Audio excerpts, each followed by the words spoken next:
All right, man, peace. You know, brothers, I remember back in the day when I worked in corporate America, there was a cat that I worked alongside, and he was considering accepting a promotion. And he asked me if I thought that he should take it.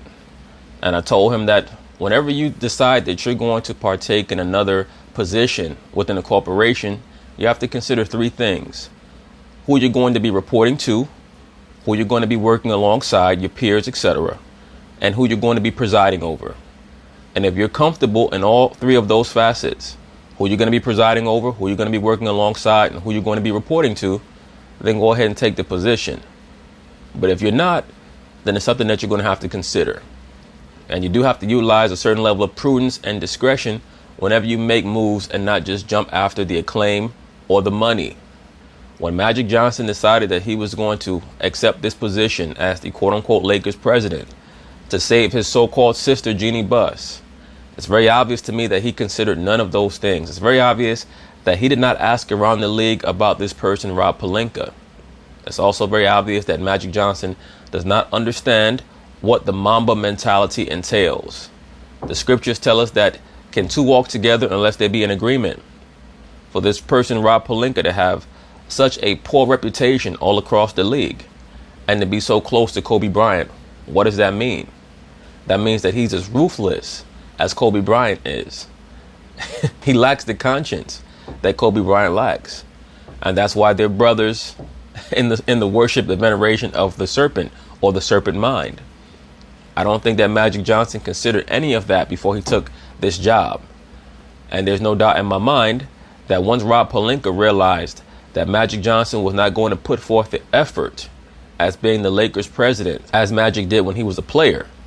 Rob Pelinka first tried to speak with Magic about it, probably. And then he went about trying to make sure that he put forth certain innuendo amongst the other Lakers staff to let them know that Magic is not around. He's not present. Therefore, he cannot be considered as someone who's doing his job. I also believe that Rob Pelinka told Kobe Bryant about it. And I think that Kobe Bryant had certain conversations with Jeannie Buss to help her understand exactly what's going on in the Lakers organization, because Jeannie Buss has made it be known without any type of obfuscation or muddying of the waters or confusion per se, that she has no idea what the fuck she's doing.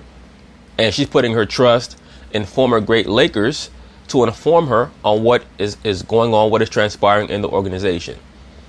I think that Kobe admires Magic as a former player, but I don't think that he has any respect for him as a leader or businessman. At least if you're not going to give 100%. Kobe's mentality is give 100% in everything that you do. I think that Magic Johnson thought that he was going to just show his face around the organization. He was going to get in front of cameras and grab microphones and smile and talk tough every once in a while, and people were just going to buy his act. I think that he thought that he was going to speak to potential free agents and be able to win them over. And once he realized that this is actual business, this is the real business world. This is not you talking shit on TV about how great of a businessman you are and having a bunch of Jewish benefactors in the shadows helping you out with business deals and relationships in the business world, so on and so forth, because you're a high-level Kabbalist and pansexual. This is not that. In the NBA world, it demands real results and real hard work and 18, 20-hour days and things of that nature to transform a team. And it's very clear that Magic was not willing to do that. Rob Pelinka noticed that and decided that if someone's going to get thrust out of this organization, it's going to be Magic, not me. And the trump card that Rob Pelinka has is that he's best friends with Kobe. And I think that Jeannie Buss trusts the intellect of Kobe Bryant over Magic Johnson, as she should. As she should. So anyway, they're going to talk about it, and I'm going to chime in. The Magicless Lakers are still looking for their new head coach, and according to Ramona Shelburne, the man to lead the search will be GM Rob Pelinka. There's been talk that Couple of snakes. Mamba mentality. Magic Johnson wanted to fire Pelinka, who's Kobe Bryant's former agent. And when that didn't happen, Magic resigned. Get ups, Jalen Rose, Mike Greenberg, still here with us. I think Jeannie Buss let Magic Johnson know you don't have the power to fire Rob Pelinka. So if you decide that you're not comfortable with that, you can make whatever decision you want to make. So basically, Jeannie Buss let Magic Johnson know in a roundabout way that he was fired. Good to have you guys. Max. Yep. What do you think think of Pelinka? So essentially, do you think he'll survive? And he's definitely going to survive. He's a survivor. So he's going to survive.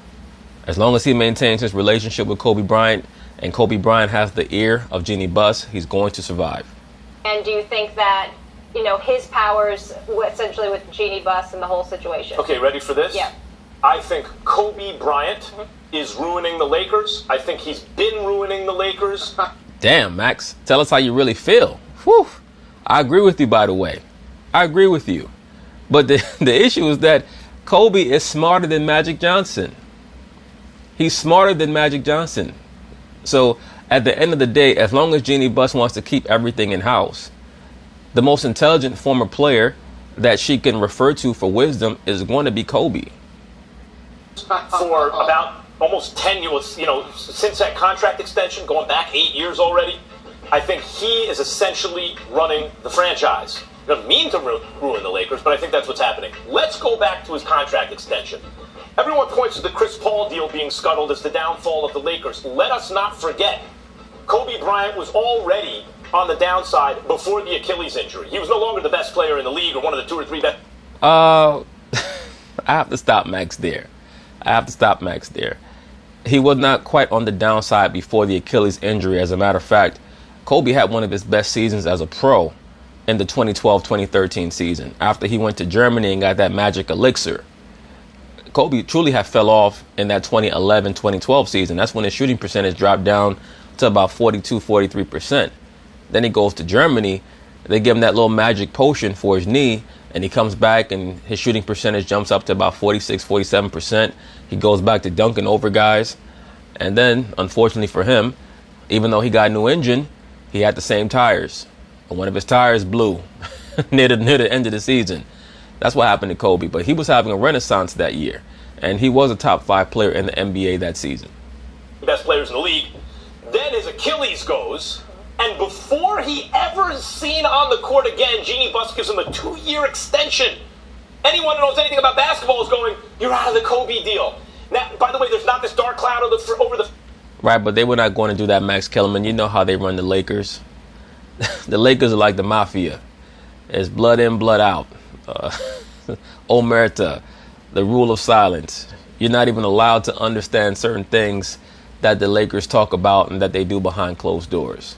So Kobe's a made man in a big way. His tenure with the Lakers is almost twice as long as Magic Johnson's.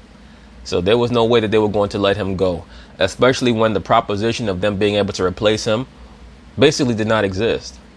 Who were they going to bring onto that squad who was going to replace Kobe? At that point, they knew that he had an issue with his Achilles. He'd blown his Achilles. But there was no one in the league who was going to be able to replace him. And the coach was who? Mike D'Antoni. Everything was built around Kobe. So if you want to blame Jeannie Buss or the Busses, Jim Buss, for anything, blame them for poor planning. They're very poor planners. They just don't run their organization like that. They don't run their organization like the Miami Heat or the San Antonio Spurs or the OKC Thunder. The franchise because he's too rough on the younger players, or he needs the ball too much, or he takes up too much of the salary cap. You're done. Here's the... Oh, wait, what? You extended Kobe Bryant at $25 million? You don't even know how he's going to play. And it turns out, not very well anymore. He had that 60-point game, last game of his career, but he was not a great player for the Lakers when he came back. In fact, he was a bad player. Took a lot of shots, was very inefficient, couldn't play defense because he was old and he was coming off an Achilles. Duh. Agreed. As a matter of fact, Kobe Bryant was the worst player in the NBA in his last year in the league. He was the worst player in the NBA. When you evaluate his offensive and defensive metrics, he was like a player who was playing in a whole different era. Remember, by the 2015-2016 season, the league had moved forward to the Golden State style of offense, a ball movement. And Kobe was out there like a dinosaur. He didn't know what the hell was going on out there on the basketball floor. Duh, right? How did he get that extension? How did Kobe get that extension? Mob ties. He happens to be close with Jeannie Buss. In fact, when Jeannie fired Jim, she had to lean on people close to her. Well, Kobe Bryant was one of those people. What that means is that Jeannie fired Jim for emotional reasons. As a matter of fact, I'm pretty sure that one of the reasons why Jeannie Buss fired Jim is due to the advice of Kobe Bryant. Because Kobe Bryant could not stand Jim Buss. He was the person who was diming out Jim Buss's antics to Stephen A. Smith, which is why Stephen A. would come on television just about once a week back during that time period and just totally take a shit on Jim Buss's head. I mean, it seemed like it was almost personal, many of Stephen A. Smith's diatribes against Jim Buss.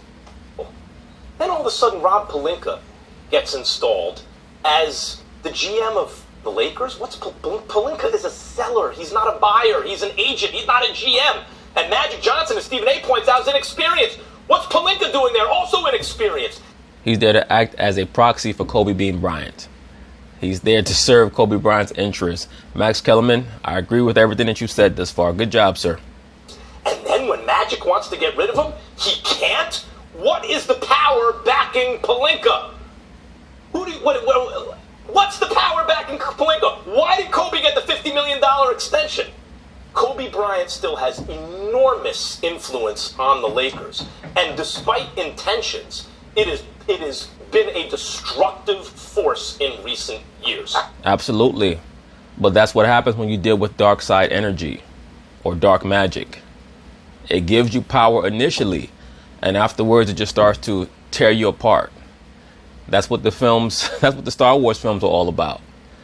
As Anakin Skywalker or Darth Vader started to indulge more and more into the dark magic or the quote-unquote dark side of the Force, he started to lose his humanity. He started to lose his body parts. He started to become more scarified. That's what happens when you deal with a dark witch like Kobe Bryant. I mean, whether it's a light witch or a white witch, as they call it, or a dark witch or a black witch, black magic or white magic, it's the same shit. Just two different ways to get to the same ends. The point being is this: Kobe Bryant existed through the propagation of dark energy or dark matter, meaning what? He wanted to alienate everyone from him. And it worked for him while he was the most talented and gifted player in the NBA for a spell. But after he no longer was, that was something, that whole culture, the Lakers should have cast out. Now, Magic Johnson, on the other hand, was like a white witch. He utilized white magic. That's why he was able to put everyone under a spell where they all loved him so much. And after he left, they were able to attract a Shaquille O'Neal because of the culture, or the perceived culture and the perceived aura that went along with playing in LA. So the Lakers have to rebuild a lot. I don't see any free agents coming to sign with that team. I'm sure that Kobe Bryant is in the ear of Rob Pelinka saying we have to sign Kawhi Leonard, because Kobe loves Kawhi Leonard's game. He loves his game. And that's why I suspect that's the reason behind why Rick Bucher was on Undisputed, I think it was, and he said that the Lakers are more after Kawhi Leonard than Kevin Durant. I believe it's because Kobe Bryant is in love with how Kawhi Leonard plays. I fear we're about to lose Jalen. Go ahead. Yeah, so a couple of things. At the bench. So is Dirk the reason why the Mavs aren't good? No, they took a pay cut. They made sure that he got a chance to retire. My point is they made sure that he got a chance to retire with them. Yeah, but at $10 million. Okay, so but the point is, when you have an iconic player, you take care of him. No, sir. I see what you're trying to do there, Jalen Rose, but Dirk Nowitzki has always taken a haircut, and a massive haircut. That contract that they gave Kobe Bryant was a poison pill contract. That's Max Kellerman's point. Just like your Giants are doing right now with Eli. Right, and they both stink because of it. You don't just throw them out the pasture. I would have done it. Bye. Go retire with the Clippers. Would the Lakers have made the playoffs if LeBron hadn't gotten injured? Possibly, but that's not a certainty, Jalen Rose, and you know that. You're trying to show some type of fidelity to Kobe Bryant because Kobe has always shown generosity to you, especially recently. Kobe will allow Jalen Rose to interview him, things of that nature. But at the end of the day, in this current understanding of sports business, you can't just keep guys as some form of legacy favor. Oh, because of what you've done for us in the past 13 or 14 years, we're going to give you a 2 or 3 year deal, paying you $25 million a year just because, even though you can't play anymore. You just can't do that. Not in this modern sports business world. There's too much talent out there to allow it to slip through your fingers because you want to make sure that you keep a legacy player on your franchise. Probably. At least unless they're going to take a heavy pay cut. Probably. Okay, you can't say that Magic and or Rob aren't doing a good job when they landed the #1 free agent in LeBron James. No, sir. Everyone knows that LeBron was coming to the Lakers. Try again. Who you told me was the equivalent of 2 great players. You say he equaled Steph and KD. They brought him to LA. Magic and Pelinka did that, or Magic did that? I think they. Neither one of them did that. LeBron did that. And we all know that. We all know that one of the most ludicrous statements that Max Kellerman has made is that LeBron James is equivalent to KD and Steph Curry put together. So Jalen Rose got him with that one. They did that. It's a team. See, you can't do that. You can't. We can't give one guy the credit and another guy the blame for the same action. That's just not. But then Magic wanted to get rid of him and he couldn't. Allegedly. This is Jeannie Buss's team, not Kobe Bryant's team. Okay?